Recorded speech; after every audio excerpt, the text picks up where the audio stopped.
Welcome, everyone. Welcome to another episode of Culture 316. I'm one of your hosts and producers, Jordan Nahisi. Join with your co-host Mo. How are you guys, people? We hope that everyone in New York is surviving the apocalypse that is happening, and we are also sending our well wishes to everyone in Canada because of everything that's been happening with this Canada, air. Canada caused this. Canada caused this, but think about it like this: We got beautiful Canada. If New York is this bad, imagine how it looks like in Canada from people, and it's caused by the wildfire. So I don't think that it's a man-made thing. So I'm sending my love to those who've been Jordan is unfortunately affected. Unfortunately affected by the wildfires. But anywho, thank you guys so much for tuning in. As always, if you are on YouTube or Facebook, be sure to like and subscribe. If you are listening via Apple Podcasts, Spotify, or any other platform where you can stream your podcast, be sure to rate the show 5 stars as well as to subscribe. Once again, we are here because of you guys' support. We do want to send our condolences to the family of Iron Sheik. This past week, he passed away. I'm going to miss those F. Hulk Hogan tweets a lot. But I actually saw someone on Twitter say that he doesn't run his own account, which that would made be me really upset. If that would be very disappointing. But much love to him and his family. We're sending obviously our love and our condolences to an icon in the industry. But we're not going to harp on that for too long, and we're going to get right into our first topic because I know this is going to tickle the fancy of my co-host. So earlier this week, Matt Hardy made a startling comparison of an AEW wrestler to a WWE Hall of Famer on his podcast, The Extreme Life of Matt Hardy.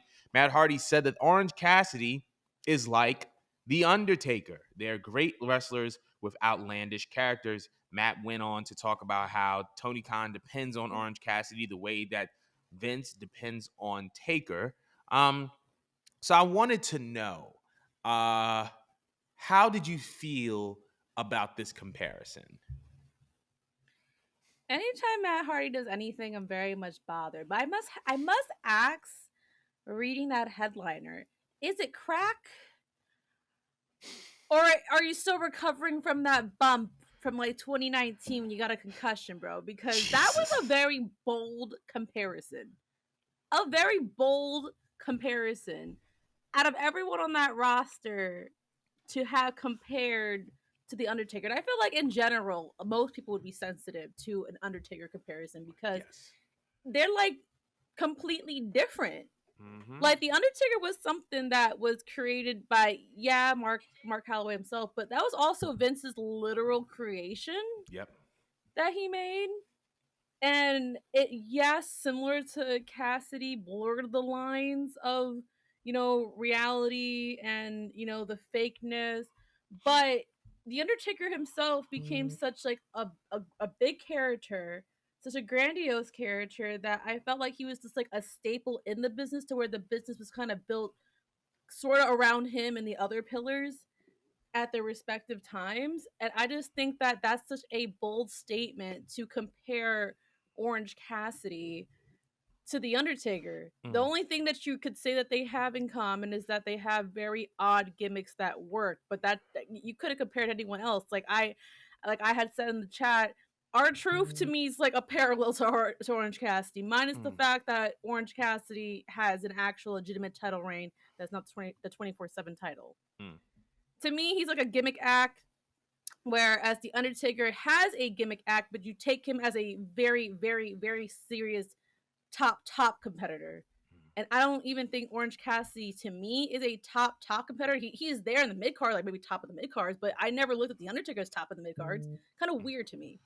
I would have like named someone else like MJF or something, even though he's not an obtuse character. What obtuse character can you name? Is there anyone you could compare to The Undertaker? I want y'all to answer that. Is there anyone you would compare to The Undertaker that is in AEW? Because I don't think you really could name anybody. But Jordan, I want to hear your take on this god awful comparison. So I'll answer the first question that you issued in addition to the supporters answering it. I think the only person in AEW that can garner an Undertaker-esque comparison is probably Malachi Black, simply because of the mystique and it's dark and it's very, very eerie. Outside of that, I don't think that anything hits like The Undertaker because it's The Undertaker. Now, as it pertains Yeah. to this take, as far as Orange Cassidy and Taker, obviously, I think they're very, very two different gimmicks, which I Hmm. think is what makes the take very, very puzzling. Um, but like you said, like when Matt was like, well, Vince depends on Taker the way that Tony depends on Orange. But I feel like it's two very, very different scenarios. I feel like Vince depended on Taker to fill any kind of role or any kind of gap because he was a main eventer. Undertaker was and yeah, he was the main eventer in WWE. Like he has done big match after big match after big match. Um He's had great matches. He's had great storylines, and I feel like he is a solidified main eventer. Whereas, like you said, Orange Cassidy was very much kind of a mid card guy, an international champion guy, and he's had some great matches. But I also think that the biggest difference for me between Undertaker and Orange Cassidy is something that we have yet to kind of, well, two things actually. Number one, the Undertaker was Vince McMahon's brainchild, right? Yes. Like you said, I think that Orange Cassidy was a gimmick that was in existence way before he even got into AEW, and I feel like Was. because one was created by the CEO of a wrestling promotion and the other one wasn't. I think is I think it's kind of shown in how both characters are treated because the Undertaker was treated with so much care. Hmm. His WrestleMania streak was treated with so much care, obviously Hmm. until Brock snapped the streak. And on top of that, I just also feel like the comparison, you know, while it may be justified or not, I feel like it's just very, very it's too soon to make a comparison like that, considering how long Taker has been in the business for versus how long Orange Cassidy has been in the business for. But, you know, that's just like a couple that's just like my take on it. But I don't think that it's necessarily right or wrong. I think that we are looking at it from the standpoint of we as the audience have already had this very much established relationship with the Undertaker where we're kind of starting to learn to love or maybe learn to dislike Orange Cassidy. And because Orange Cassidy is newer in comparison to Taker, who has this phenomenal, legendary, one in a billion resume and body of work, I think it's just like, why are we putting Taker and Orange Cassidy in the same kind of sentence, if It's that makes sense? insulting if you ask me. Um, I feel like maybe if you're trying to just maybe compare it in terms of treatment, Mm-hmm. perhaps. But as I said in the group chat, I feel like the only person that treatment wise that they feel like they're like the son to the company. Like when I think of the Undertaker, right, when he means to WWE, like I imagine like what the hell would happen if you just pulled him out of reality? Like Whew. imagine like a whole other universe where he's not part of it. Like the company just wouldn't be what it is. WrestleMania wouldn't be what it is. Very true. I feel like if you're gonna make that direct comparison, choose someone that put the company on the map. That without them, yeah, the show wouldn't be what it is. And I'm probably gonna go with Jericho for that one, despite the fact that he's not homemade and he's obviously from, um, you know, WWE. Do you have someone that you would put in mind in that place? As far as like the son of Yeah, AEW, yeah, um, I think the one son of AEW is like MJF. I think that yeah. I think that Darby was like someone who once again was established before AEW. Sammy kind of was established before AEW.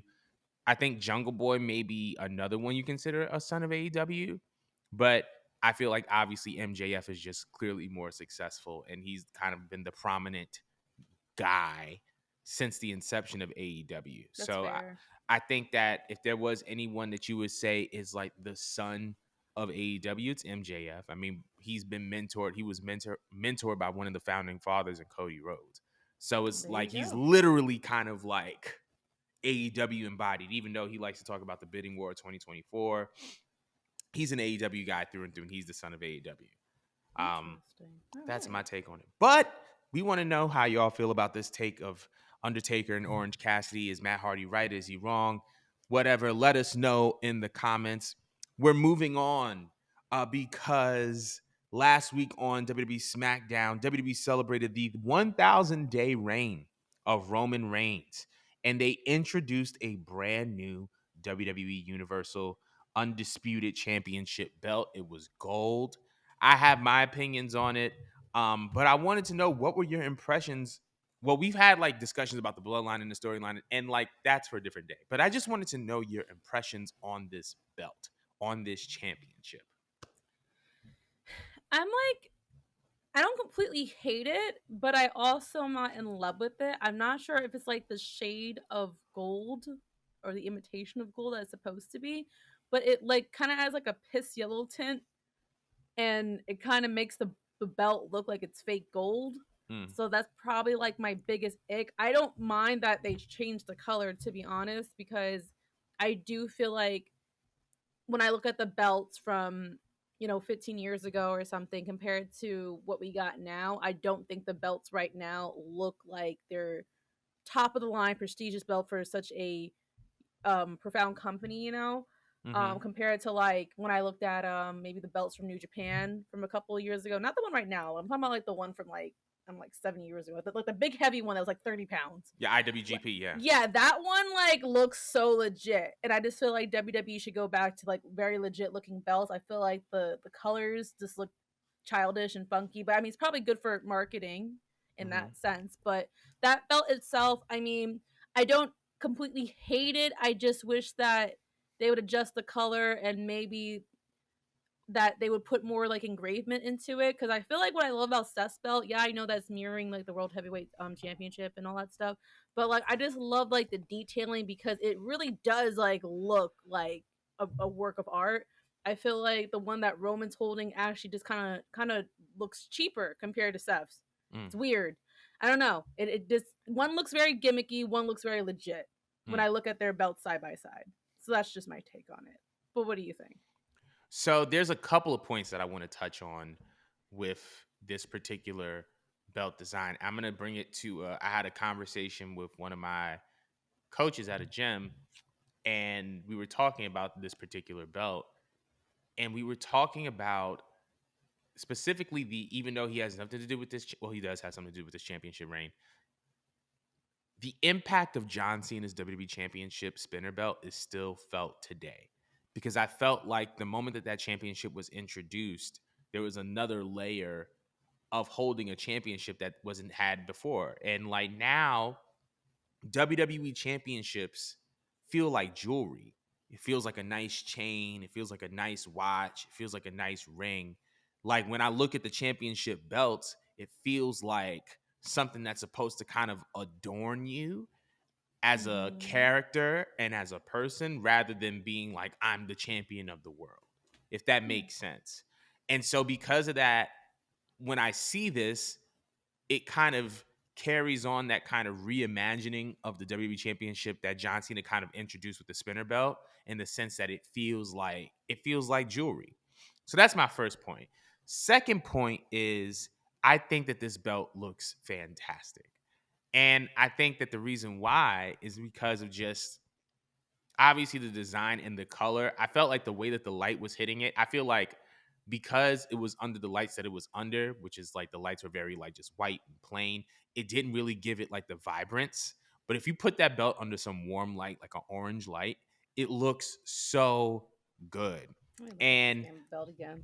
I might and lose me. so there's that aspect of it. I feel like the belt, just the design, looks really, really good.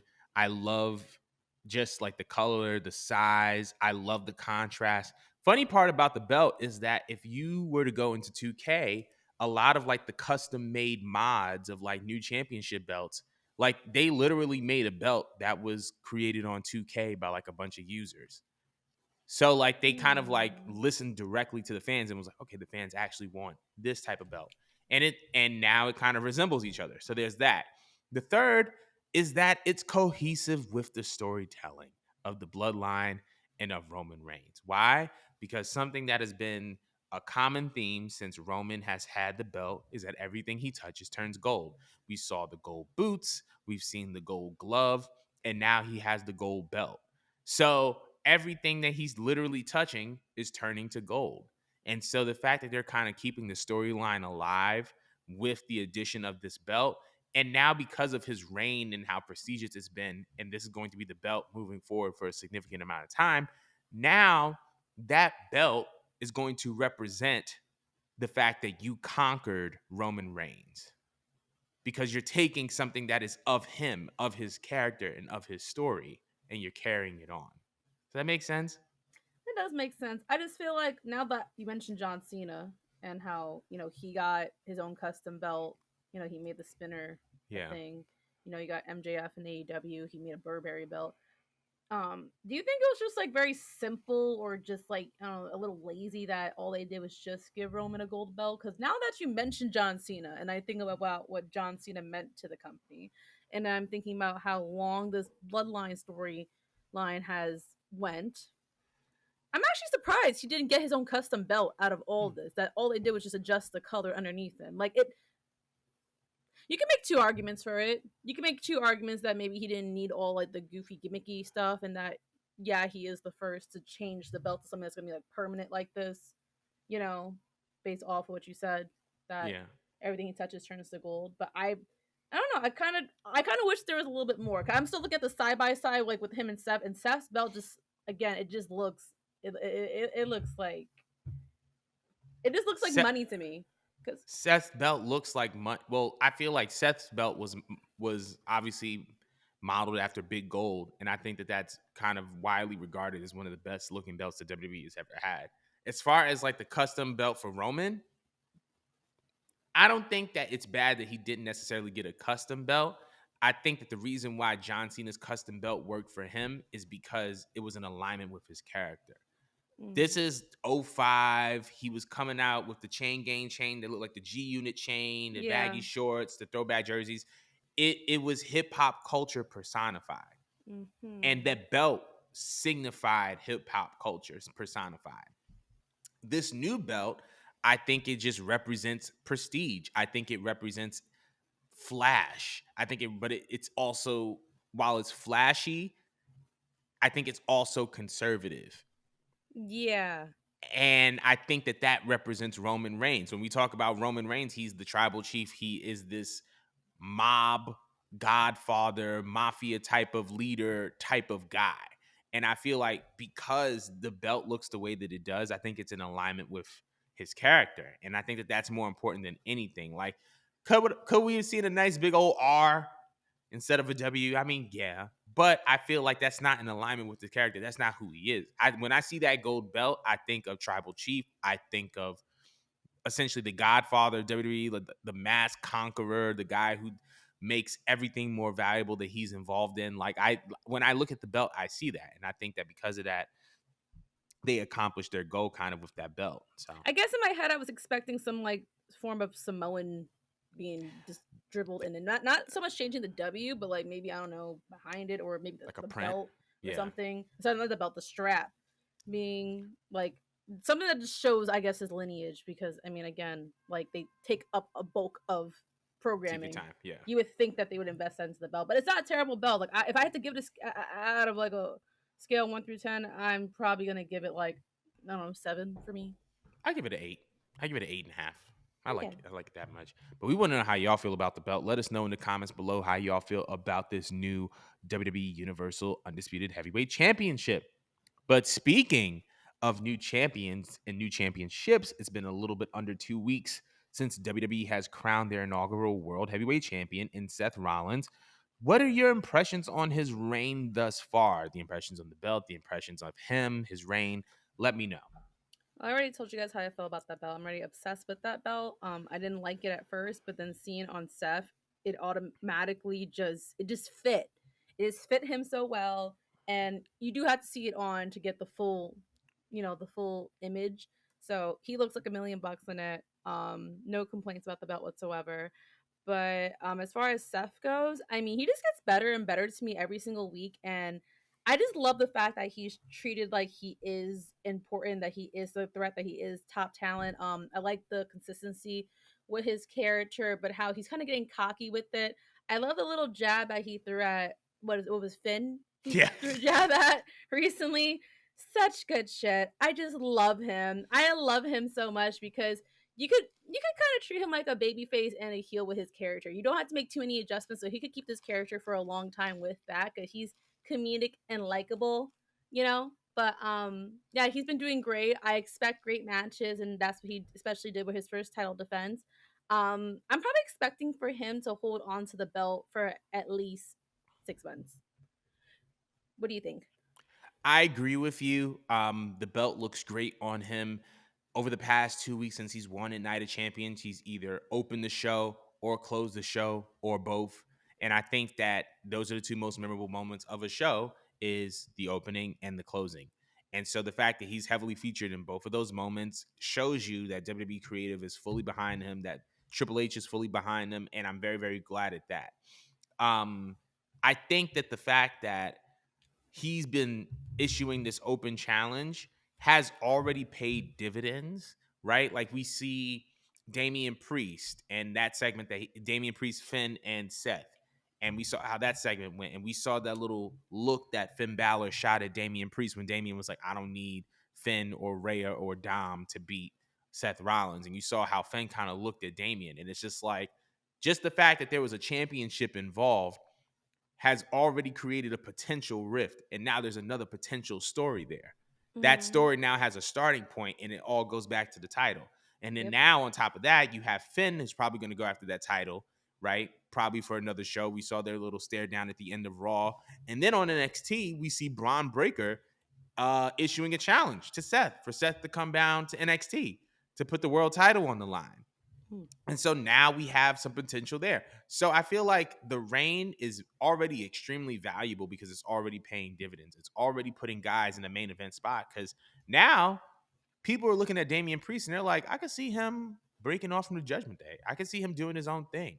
And I feel like there was a point where Damian Priest needed the Judgment Day, but based on his performances and his growth as a performer over the past like 6 months to a year, I think Damian's the most likable person in the Judgment Day. I also believe that Damian now can kind of step out on his own because I feel like he's got what he needs to from the Judgment Day. And that world title match kind of highlighted his strengths and showed that he's ready to step out on his own and have like another breakout solo run. So, as far as Seth's championship reign, like my first impressions, I think it's great so far. I feel like as long as they keep featuring him and making the title and him feel important because he is that important, I feel like this is probably going to be a very, very eventful reign. But more importantly, it's going to establish a lot of new stories and it's going to be a great championship and something that's going to hold a lot of prestige. So that's my opinion on it. But we want to know how y'all feel about the World Heavyweight title reign so far, thus far. Let us know in the comments below. But speaking of WWE, it was announced this past week that WWE has announced a multi-year partnership with Twitch. As a part of the deal, WWE will debut a sidecast to WWE Raw. The weekly, and this is in their words, the weekly viewing experience will be led by a rotating cast of hosts and will regularly feature appearances by WWE superstars, unique and exclusive content such as backstage interviews, and more. So, I mean, earlier this year, we were talking about how like WWE wrestlers were able to go back on Twitch, have their own gaming accounts. But how do you feel about this particular deal and how Twitch is coming alongside the WWE product as is to kind of create something bigger? I'm trying to understand this a little bit better. I'm sorry. So, like, what do you mean by a rotating cast of hosts will be So like it'll featured? be like different people say it, maybe it'll be like a watch along. Like you go on Twitch and they're watching Raw. And it's like, say if like a host can be like Kayla Braxton, right? And then another week it's another person. But like instead of Kayla Braxton, it would be like a WWE superstar as opposed to Kayla Braxton. It sounds like they're condensing everything that you otherwise would find on YouTube. Like, you know how, for example, they have like up, up, down, down with like the New Day, Yeah. or on another program they have what's that thing called? It's like something they do backstage where they do interview, but no one really watches it like that. It's like you have a few wrestlers back there with usually Kayla Braxton or some other interviewer. What was it? The bump? The Yeah, the bump? bump. It's like That's like their monthly. It's like their daily like little show. yeah, it's like a one-stop spot to have everything, which I think is fucking brilliant because you can make bank off of Twitch. I mean, I'm surprised they haven't done it sooner. Hmm. But yeah, I mean, wait for them to be progressive. I'm totally with it. I'm not sure if I'll actually tune in, but I'm pretty sure a lot of. I'm sorry, I don't use Twitch, but I Right. know a lot of younger people. Like that's their new demographic, not their their new demographic, their consistent demographic. Um, I think it's a smart way to keep up with them and grab their attention by making everything kind of like a one stop thing. I So agree. I think it's smart. I like it. I'm with it. I agree with you on that. I believe that them having Twitch kind of alongside their product, I think is very, very smart. And like you said, it kind of goes after this younger target demographic. Like WWE is always looking to expand. They're always looking to grow their audience. They're always trying to become bigger than what they already are. Yeah. And I feel like they've kind of maximized the grown folk demographic, right? It's time for them to start looking younger. And a way to go younger is to appear on platforms in which the young people are on, and Twitch is one of those platforms. Um, Considering that they've done a lot of stuff on YouTube pertaining to backstage interviews, exclusive content, it was entertaining there. So I'm expecting it to be entertaining here as well. Like, so I'm actually very much looking forward to it. And it's a great way to utilize superstars who aren't on TV, right? Like I feel like, and it's a great way to kind of have another piece that could be integrated into a storyline or integrated into something else pertaining to the product. But I feel like with this new medium and this new platform come new opportunities for superstars and other talent in WWE. And honestly, you really can't go wrong with that. So that's the Twitch and WWE thing. But we want to know how you guys feel about Twitch and WWE kind of coming alongside to kind of create more new content. But we're going to be moving on. So, according to some sources, it has been rumored that Bray Wyatt will be returning to WWE. Now, we've talked about Bray and like his happenings over the last 9 months. Him in the Pitch Black match, him being scrapped from WrestleMania plans. Do you think that a return for Bray Wyatt can help the WWE at this point in time? I feel like he's kind of unneeded, and they kind of prove that he's unneeded, which is kind of messed up because I want to say this time last year I was super excited to hear anything about Bray. I'm not saying that he comes back, I won't care at all, and that he doesn't have anything to offer because I love how creative Bray Wyatt is. Um, but I just feel like it's been so inconsistent with the use of him that I don't think a lot of fans would be invested. Um, and it kind of sucks. Like he would have to really bring back something completely different. He might have to scrap the mythical stuff for a Mm. bit and then surprise us. Like it's fine if he just comes back as is, like the original Bray Wyatt. But I don't think anyone cares right now to see anything mythical out of him at this given point in time because this company just does not have good luck with it. Neither does Wyndham. So, I mean, if he comes back, cool. If he doesn't, I mean, I think we're doing great on both shows without his presence. That's how I feel. What do you think? I think that, like you said, the stop and go and the inconsistency of his on screen appearances have definitely thrown a wrench into his personal momentum. And I feel like at some point in time, you're just gonna have to like move on, right? Like you can't just wait for people forever to get it together, whatever they're going through. It may not even be their fault, but it's just like, bro, we got a show to do. We got things to do. And the WWE has changed so much, even from the time that he was last on screen, right? Like, so I mean, I would be in like, I don't think that the WWE needs him. I think that the WWE can benefit from him, right? Like, obviously, there's his world championship on Raw. He could be integrated into that picture, right? But it's just like, now, how do you make that happen? Because he was on SmackDown. But see, if there was consistency in his character, there's a greater likelihood that there would be kind of a definitive answer as far as what brand he's on, what his motive is, what he wants to go after. But once again, that stop and go just makes things very, very difficult and very, very different. And Hmm. if you look at just like WWE and the characters that are from Bray Wyatt's generation, it's like everybody's kind of leveled up.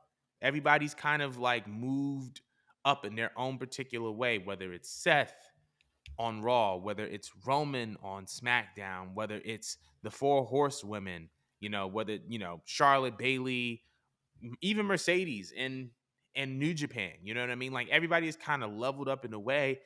And the reason why they've leveled up is because of their consistency. I think that Bray Wyatt is I think he's one of the most innovative minds in the history of pro wrestling.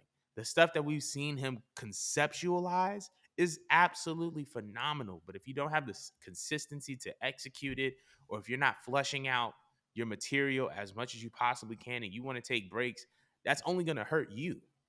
And we see that now because Bray Wyatt this time last year, when we were talking about his return, we were bugging out. Remember, this time last year we were leading up to Extreme Rules.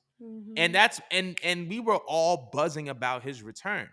And so now we're in a position where it's just like we don't even, it's like, all right, if it happens, it happens. If it doesn't, it doesn't. You don't want to get to that point. You know what I mean? So But I have a weird idea. Well, what if the issue is that, all right, we don't care to see Bray Wyatt in a title picture. We don't really care to see him as an individual get over. What if he came back but he assisted? Like, you were talking about him, and then I just thought about NXT, and then Schism came to my mind. I was like, well, what if he just played a role, kind of leading a faction or just helping to get other people over by kind of being the glue to make it make more sense and less goofy.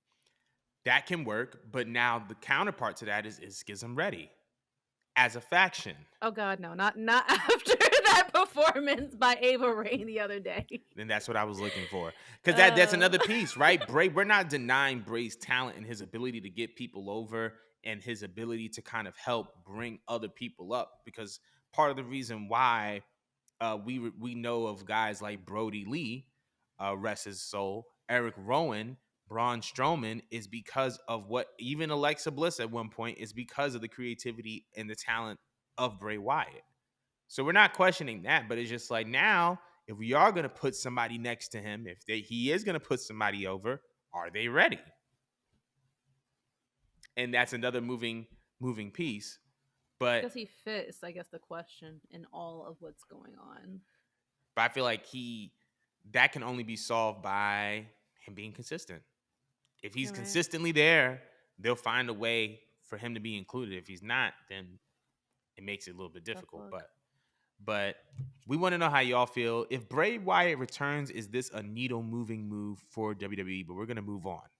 So a couple weeks ago, we were talking about AEW Fight Forever, which comes out on June 29th.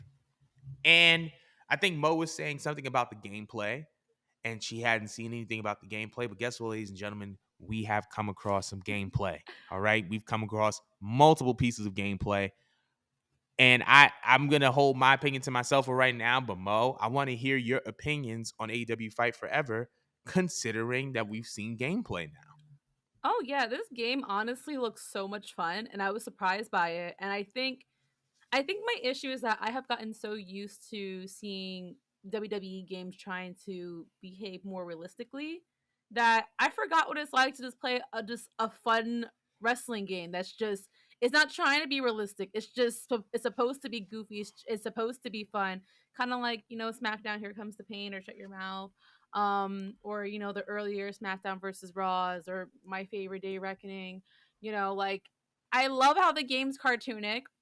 The first piece that I saw actually was when they showed it that you could have an intergender match, and they Mm-hmm. had Chris Statlander with Darby Allin, and right off rip in the video gameplay that I saw, they let you use the skateboard, like they let you like actually engage with the props. Right. And yeah, you're using it in a goofy way because you're doing the same 360 trick with it, but I thought that was fucking lit. Then in another video I saw, I think they were having like a fatal four way.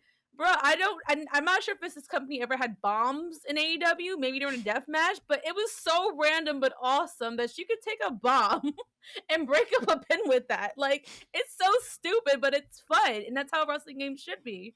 It's something that obviously the kids are gonna enjoy playing, and I think that people that were playing wrestling games, the old ones, since we were small, are definitely going to enjoy it. But I think it looks pretty cool so far. Another feature I thought was pretty dope was how you could interact with your own entrance. Like you Yeah. really could put your own pyro whenever you want your pyro, and when I see little things like that, I'm like, that's pretty awesome because right now the game just has the roster as is. You can't create your own character like we're used to with SmackDown versus Raw or the other games. But like now it makes me like think that how are they going to go about that in the future? Like how much creativity are we going to have access to based Mm. off of just these things like that? So honestly, I think it's a pretty awesome game. I'm actually looking forward to buying it. Not sure about you, Jordan, but I want to hear your take. I am so excited Yeah. about this game. It's just like you said, it looks fun, and I feel like obviously with not just WWE 2K, but really the entire 2K franchise, like NBA Yeah. included.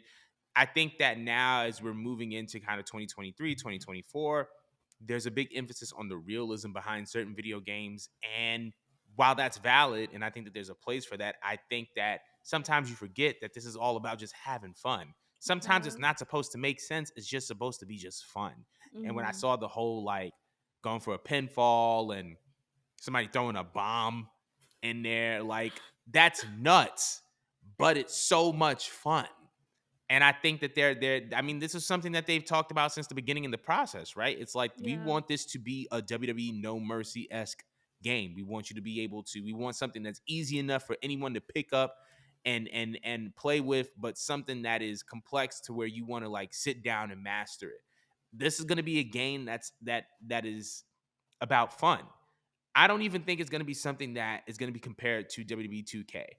I Yeah. don't know if you're into like sports games, but like when the PS2 and the Xbox was out, and they used to have like NBA Street and NFL Street, and they had NBA Ballers, which are just kind of like offshoot games, right? Like it was like playground, 1-on-1, 3-on-3, like super outrageous, outlandish conceptually based games.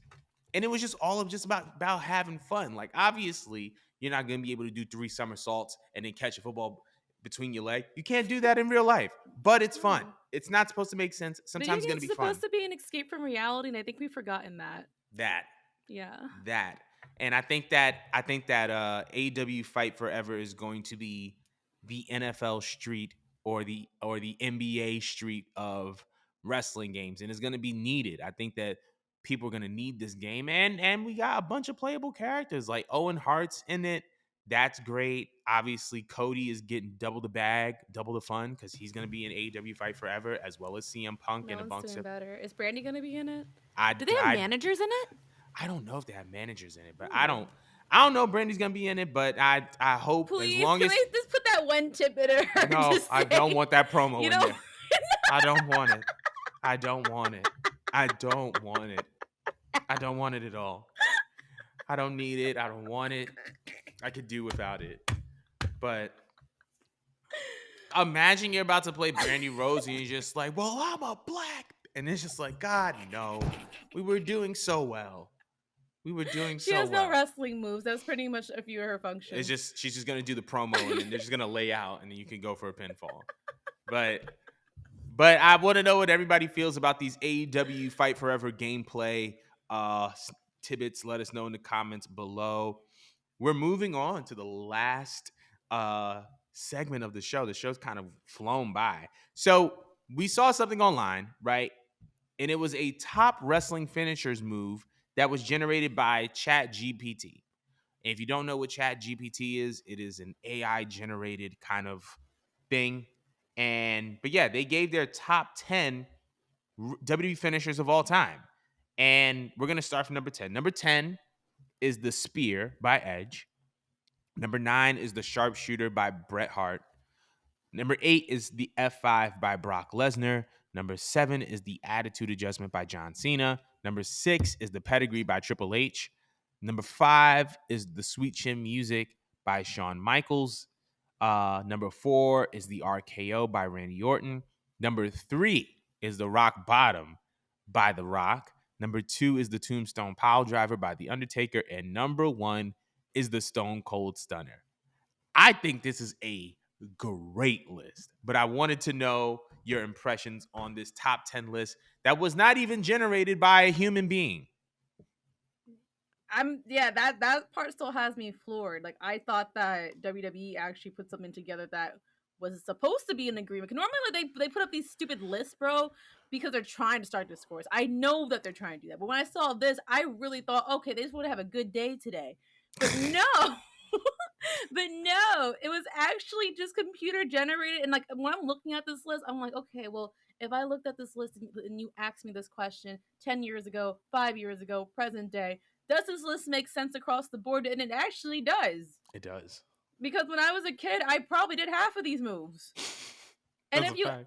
for real, and if you probably ask like an 11-year-old or a 13-year-old to do the same thing, I'm pretty sure, yeah, they probably are going to put, well, I'm not sure if they're going to remember Shawn Michaels, but I know a lot of people are going to refer to, Stone Cold Stunner. They're going to refer to a Rock Bottom. I feel like this is pretty accurate. I don't even, the only other like wrestling move I would have thought you could have sneaked in somewhere is probably like Jeff Hardy's Swanton Bomb. Mm. But other than that, like, I can't complain about this list. It's so accurate. Like, I don't know. What do you think about it? I actually 100% agree with this list. And I was just looking up Chat GPT. So Chat GPT, I just wanted to make sure I got it right. Chat GPT is an AI chat bot that uses natural language processing to create human-like conversational dialogue. My source for this is techtarget.com. But yeah, this is actually a great list when we're talking about I how want a known computer these moves. generate a female list. Hold on. How do they word this question? Go on while you do Uh, that. so like I think that if we're talking about the prestige of a move, the effectiveness of the new move, the famous nature of a move, I think that this is really, really done well. Like I have not seen a list that has been as accurate as this. So I'm pretty like satisfied on the list. There's nothing that I would move around. So I'm just like, this is actually pretty good. Now you did have a question about female finishers that you Yes, wanted but I to want to ask. see what this website's going to generate for me. So I actually put it in. Ooh, I'm already pissed. what happened? I'm already pissed. Oh, hell no. Oh, hell no. What is Chat Yo, GPT's best women's? I want to stuff my computer. All right, hold on. All right, so number one. Should I go bottom to top or top to bottom? Bottom to top. Bottom to Bottom to top. top. 10-1. Okay. All right. Number 10, we got the chick kick. And they're Okay. citing Mickey James specifically, not Trish Stratus for this one. They said Mickey James' chick kick was a powerful roundhouse kick similar to Lita's move, which Lita's move. All right, ChatGPT. Keep going. Keep going. Keep going. Keep going. What she used to incapacitate her opponents. Okay. Number 9. Yeah. Number 9. Twisted Bliss. Oh yeah, I know why you mad now. Bruh, it gets worse actually. I'm not gonna explain what Alexa Bliss's move because you know what it is. They're putting descriptions after all this, right? Number Yeah. 8, we got the Widow's Peak from Victoria. Okay. All right. Number 7, the Striker from Nikki Bella. Come again. Right. Absolutely not. Absolutely not. Number 6, they go with Natural Selection from Charlotte Flair. Okay. Now I need to know the last 5 because Oh my god, this lineup is going to. First of all, it's incorrect. It's very incorrect. But number 5, we got the bank statement, which it deserves to be somewhere on the list. Okay, we got top 5. Right. Then we got number 4. They keep calling the chick kick Lita's move. Even though it's fully not her move. It's definitely not. 100% not her move. Absolutely the fuck not. How disrespectful to Lita. They already said she's like the redheaded stepchild, and they can't even get her move right on ChatGPT, bro. And it's cited twice wrong. That's the crazy part. She is 10-4. Number 3 is Charlotte Flair yet again. They got the figure 8 leg lock. Right? Number 2. The glam slam. Okay, Like, number 1. Bruh. And of course, they gave number 1 to Trish. So Trish kind of low key got 3 sneaks. Yeah, the Stratisfaction is number 1.